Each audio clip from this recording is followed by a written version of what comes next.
It was one of those early mornings in downtown Los Angeles when the city was just beginning to yawn.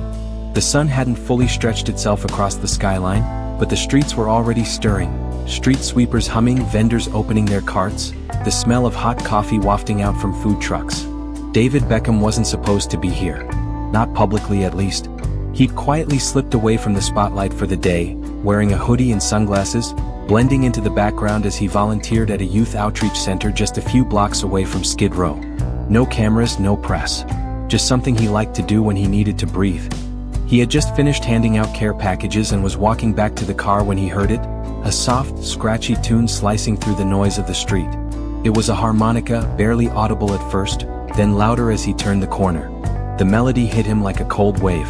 Simple, slow, a little off-tune, but unmistakable. It was that song. The one his Uncle Joe used to play when Beckham was just a kid running around their cramped backyard in London, scuffed knees and toothy grins. You'll never walk alone.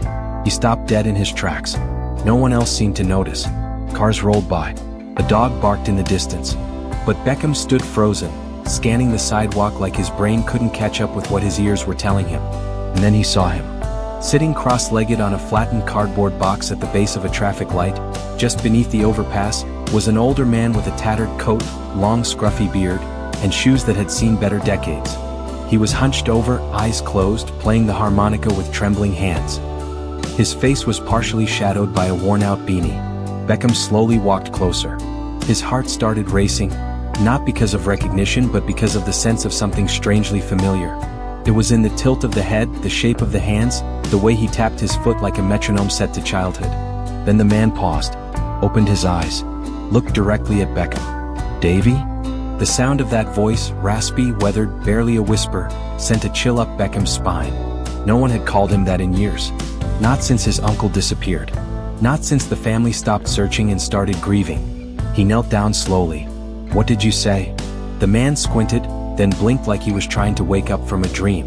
His expression shifted from curiosity to confusion, then back to blank. He dropped the harmonica onto the cardboard and clutched something in his coat pocket. Beckham noticed his hands were shaking. "Sir, are you okay?" he asked gently. Do you know me?" The man didn't answer. Instead, he pulled out a small, weathered handkerchief. He held it out with a slow, trembling motion like it was sacred. Beckham leaned in. His breath caught. It was light blue, faded, frayed at the corners. But still there, stitched in thick, childish thread, were the initials, DB and Uncle Joe. Beckham remembered it now. It was a birthday gift, something his uncle made for him when he was 7.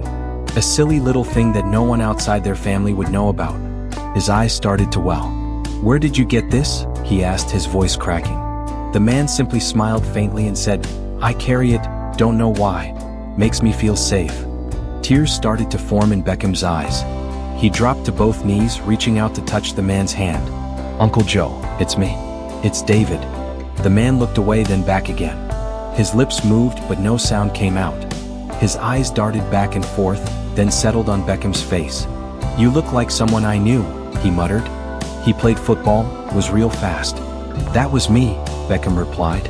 "You used to say I ran like I was chasing the sun." The man smiled again. "That does sound like something I'd say." Beckham stood up and turned around quickly. "Call the van. Tell them I found someone. We're going to need medical help." 10 minutes later, a discreet black vehicle rolled up. Beckham guided the man into the back seat like he was handling glass. The man didn't fight it. He simply clutched the harmonica and the handkerchief like they were the last pieces of himself. They drove in silence. Beckham stared out the window, mind racing. Could this really be him? After all these years? His family had tried everything: private investigators, news alerts, even DNA matching. But Uncle Joe had vanished off the grid 2 decades ago after a string of personal losses. The man had a breakdown, left London, and was never heard from again. But here he was, possibly broken, confused. A shell of the man who once taught Beckham how to tie his boots and hit a proper free kick using a stack of oranges. At the private clinic, the staff ushered the man into a quiet room. Beckham stayed with him the entire intake process. When asked his name, the man simply said, "Joe, I think." When asked where he lived, he shrugged. Outside. He didn't remember a birthday. Didn't know the current year. When the nurse asked if he had any relatives, he looked at Beckham and said, "I think this one's somebody." Later that night, Beckham sat by the bedside as the man drifted into sleep. The heart monitor beeped steadily. A warm blanket was pulled over his frail frame. Beckham pulled out his phone, scrolled through old family photos and found one. The two of them on a beach in Brighton, Beckham's arms around Joe's neck, grinning like the sun had come out just for them. He turned the screen toward the sleeping man. "You saved me more times than I can count," he whispered. "It's my turn now." And as he sat there in the quiet glow of the hospital room, Beckham realized this wasn't just a random encounter. This was fate hitting the brakes at a red light. This was family reaching out from the shadows of a city that never sleeps. This was chapter 1 of a reunion he'd stopped believing in, now unfolding in real time. The days that followed were quiet but heavy. Beckham had cleared his schedule completely. No interviews, no training sessions, not even family events. He spent almost every hour at the private clinic just outside of downtown LA, where the man who might be Uncle Joe now lived in a modest room with a window facing a garden of orange trees. It was peaceful there, too peaceful for the storm Beckham felt brewing inside. The doctors had confirmed the obvious: advanced memory loss, likely caused by a combination of long-term trauma, untreated mental illness, and years of physical neglect. They said his brain showed signs of emotional blocking, a kind of self-defense mechanism where the mind buries identity so deeply it forgets itself entirely. There was no timeline for recovery. Maybe days, maybe never. Beckham didn't say much during those briefings. He simply nodded, thanked them, and returned to the room where Joe would sit by the window, humming to himself or falling asleep mid-sentence. He never once referred to himself as Beckham's uncle. Most of the time, he didn't even know what day it was. Sometimes when asked his name, he'd say Jimmy. Other times, just nobody. But there were glimmers, strange, heartbreaking glimmers. One afternoon, Beckham brought in a box of old football memorabilia. Not the public trophies or press clippings, but the real stuff. The laces from his first pair of cleats, a school team photo with Coach Joe scrawled on the back, even the old orange he used to kick around in his grandmother's garden. He laid them out across the table like relics in a museum. Joe looked at them politely, nodded, and said, "These yours?" Not a flicker of recognition. Later that night, Beckham returned with a different approach. He brought dinner. Not just any dinner, Joe's favorite. Mashed potatoes with garlic, grilled chicken with rosemary, and sticky toffee pudding, just like his late mother used to make. He placed the tray on the table. Joe poked at the food, took a bite of the pudding, and paused. "This tastes like something," he muttered. Beckham leaned in. "Something good?" Joe shrugged. "Like something from a long time ago. Makes my heart feel full, but I don't know why." Beckham smiled faintly. "Maybe your stomach remembers what your head forgot." Despite the small spark, days passed with no breakthrough. Joe remained locked in his mental haze, drifting between moments of lucidity and long silences. Beckham tried everything: music therapy, sense stimulation, showing videos from old family vacations. He even brought in former teammates who remembered Uncle Joe as the rowdy, lovable guy who'd cheer from the sidelines. But nothing worked. Frustration built. Beckham began to doubt. Maybe the man wasn't really Joe. Maybe his mind was too far gone. Maybe this was just another heartbreak waiting to happen. One evening, Beckham sat slumped in a chair beside the bed, eyes red from lack of sleep. Joe was humming again, some tuneless melody that made no sense. Beckham stood up, paced the room, and said softly, almost to himself, "You used to tell me I could bend the ball into heaven if I just believed hard enough." Joe didn't respond. Beckham sighed and looked out the window. Night had fallen. City lights blinked like distant memories. "I miss you, Uncle Joe," he whispered. "I miss the man who showed up to every game. The man who called me Davy the Rocket. The man who told me being a good person mattered more than being a great player." He turned back toward the bed. "And I'm scared I'll never get him back." Then it happened. Joe looked up. Not with recognition, but with something close to sorrow. Like he just realized someone was hurting and didn't know why. "I don't know who I am, kid," he said slowly. "But I can feel it when you talk like that. I feel something pulling inside me. Like I'm supposed to remember something important." Beckham walked over and knelt beside him. "You don't have to remember everything right now," he said. "Just know I'm here. And I'm not going anywhere." Joe reached out slowly, placed his hand over Beckham's. It was the first time he'd done that. No words. Just the quiet weight of a hand trying to remember what it meant to love and be loved. From that day on, things shifted. Not dramatically, but enough to matter. Joe started asking questions. "What's your name again? Where are we? Did I used to cook?" Each answer Beckham gave was patient, gentle, like feeding memory with a spoon. And sometimes, just sometimes, Joe would smile at the right moments, laugh at the old jokes. He even pointed at a photo one day and said, "That boy, he had your eyes." Beckham held onto those crumbs like gold. One morning, Beckham brought in a harmonica, brand new but the same model Joe used to own. He placed it gently in Joe's lap. "I know you might not remember the songs," Beckham said, "but maybe your fingers do." Joe picked it up, studied it, and chuckled. "Looks like a mouth piano," he joked. Beckham laughed. "You used to say that when I was 5.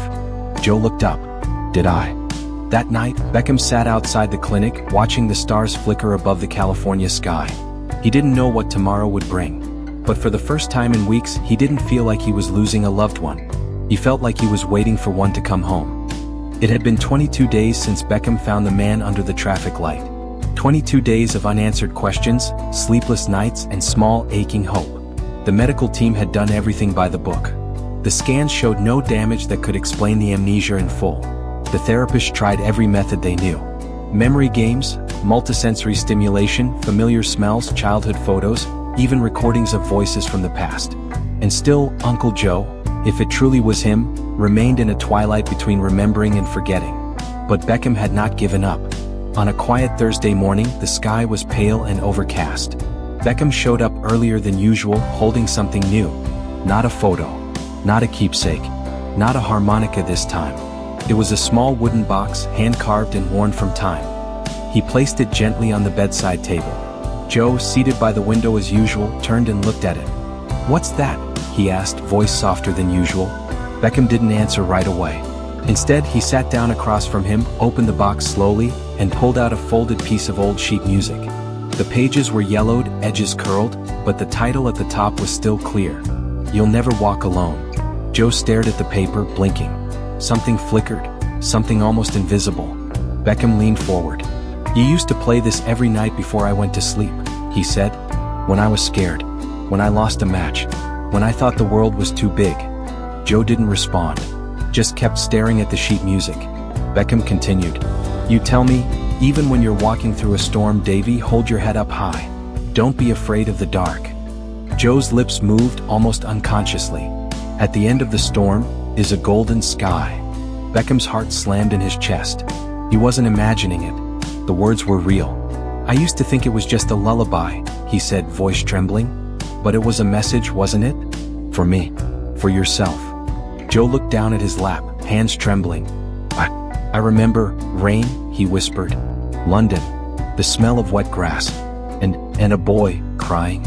Beckham reached into the box and pulled out a harmonica, the same one he'd placed in Joe's hands before, but this time he lifted it to his own mouth. He took a breath and slowly, imperfectly, began to play the first lines of the song. The melody was rough, hesitant, a bit out of tune. But halfway through, Joe's hand reached out, slowly, shaking. He took the harmonica from Beckham's grip. Their eyes locked, and then Joe played. Not well, not fluently, but he played. The notes were crooked, breathy, stuttering, but they were right. The melody, the rhythm, the memory. Tears streamed down Beckham's face as Joe's fingers moved with a kind of muscle memory no doctor could have predicted. No therapist could have forced. It came from somewhere deeper, somewhere untouched by time, trauma, or forgetting. When Joe stopped, he didn't speak. He just looked at Beckham. Really looked. And then, in a voice that cracked and broke and rebuilt itself in real time, he said, "Davy?" Beckham couldn't breathe. He nodded, tears spilling. "I thought I lost you," Joe whispered. "I thought I lost me." Beckham grabbed his hand and pulled him into an embrace. The room blurred. Nurses stood at the door, silent and stunned. A doctor behind them covered his mouth with his hand. "You're back," Beckham whispered into his ear. "You found your way back." Joe wept into his shoulder.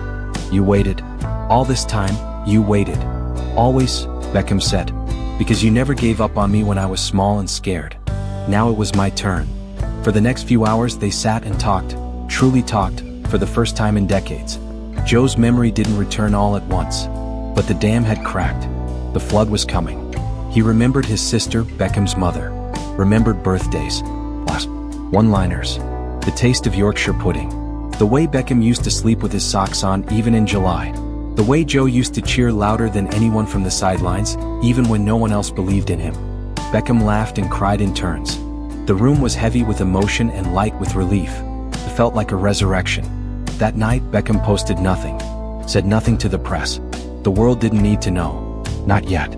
But a week later, quietly and without fanfare, the Uncle Joe Foundation was launched, dedicated to helping elderly homeless individuals suffering from memory loss. Beckham didn't put his name on the homepage. He didn't want the credit. The only photo on the site's front page was of Joe and David, seated on a park bench, playing harmonica together while children ran circles around them. And underneath it, a simple quote: "Love remembers what memory forgets."